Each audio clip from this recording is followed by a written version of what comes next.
नमस्कार। निशुल्क ज्योतिष परामर्श केंद्र में आप सबका स्वागत है।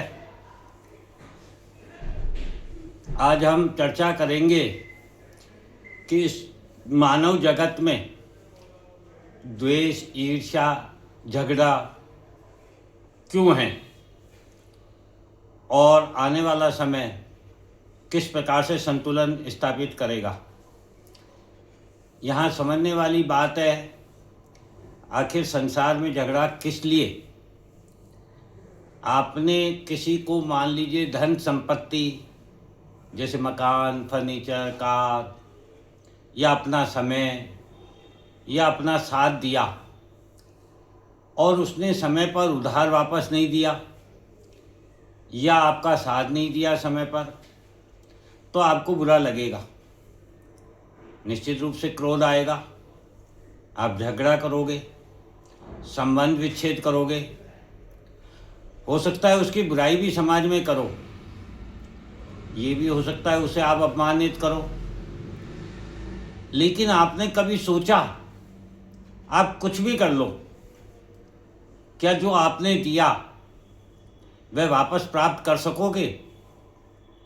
बल्कि स्वयं टेंशन लेकर स्वयं का मन, शांति, स्वास्थ्य, ऊर्जा एवं धन व समय बर्बाद करोगे। इसके स्थान पर आप यदि ये समझें कि ईश्वर ने आपको इस लायक बनाया कि आप किसी को कुछ देने लायक बने। आपको ईश्वर ने पहले दिया और जो दिया वह भी आपके उपभोग से अधिक था, तभी तो आपने उसे किसी और को दिया। इतनी सी सोच आपको और खोने से बचा सकती है, क्योंकि जो दिया वो तो गया। अब और जो आपको आपका खोने वाला था वह आपका स्वयं का खोएगा। फिर वह चाहे आपका मन की चिंता, टेंशन, स्वास्थ्य, समय, ऊर्जा या धन हो, या फिर रिश्ते संबंध भी खो सकते हैं। अर्थात पहले देकर जो खोया वह तो आपके पास अधिक था आपसे, आपकी आवश्यकता से, किंतु उसे वापस पाने के लिए जो आप खोने जा रहे हो वह अधिक नहीं है, वह आपके स्वयं का है, भविष्य का है। लॉस वह नहीं है जो देकर वापस नहीं मिला, लॉस वह है जो दिए को वापस प्राप्त करने में खोने जा रहे हो।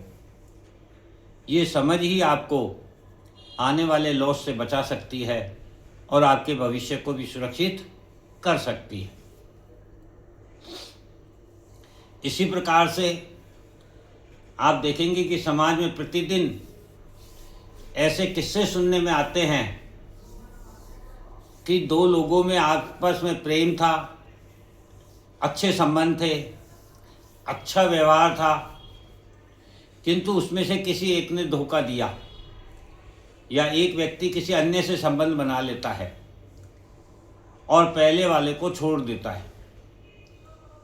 परिणाम स्वरूप आपने देखा होगा ना कि जिसको धोखा मिला है वह चैन सुकून खो देता है, डिप्रेशन में चला जाता है और उसे यह भी कहते सुना होगा कि उसने उस धोखेबाज से इतना प्रेम किया है, इतना चाहा है कि वह उसे भुला नहीं पा रहा है, या उसकी इतनी मदद की है, या उसने उस पर बहुत धन या समय खराब किया है, या उसने उसके लिए अपने कैरियर या रिश्तों को छोड़ दिया है। ऐसी बहुत सी बातें आपने सुनी होगी। यहाँ सबसे पहले तो समझने वाली जो बात है वह यही है कि हीरे की कद्र जौहरी जानता है। जैसे कहते हैं ना, बंदर क्या जाने अदरक का स्वाद। अर्थात जो व्यक्ति आपको छोड़कर गया है वह आपकी कीमत नहीं समझ सका है। दूसरा यह कि वह व्यक्ति आपके साथ के लायक ही नहीं था, इसलिए उसका चले जाना ही आपके लिए बेहतर था। तीसरा, तीसरा यह है कि जैसे वक्त निरंतर बदलता रहता है, ऐसे ही वक्त के साथ हमारी ज़रूरतें, हमारी सोच भी बदलती है और ज़रूरत अनुसार संबंध भी बदल जाते हैं। इसलिए अपने मन का चैन सुकून खोने के स्थान पर प्रगति के रास्ते पर अपने आप को निरंतर गतिशील रखें, क्योंकि कहा जाता है इस संसार में भगवान जब एक दरवाज़ा बंद करता है तो कई दरवाजे खोल भी देता है। अतिक्रमण,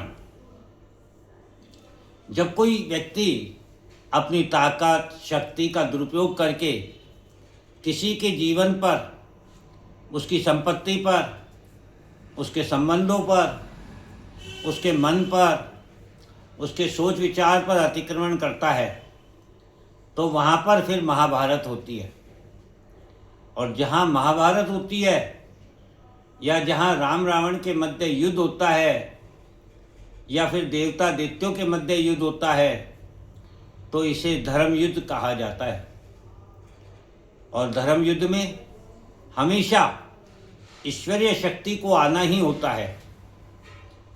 ईश्वरीय शक्ति के द्वारा हमेशा धर्म की स्थापना के लिए युद्ध किया जाता है और अधर्म का नाश किया जाता है।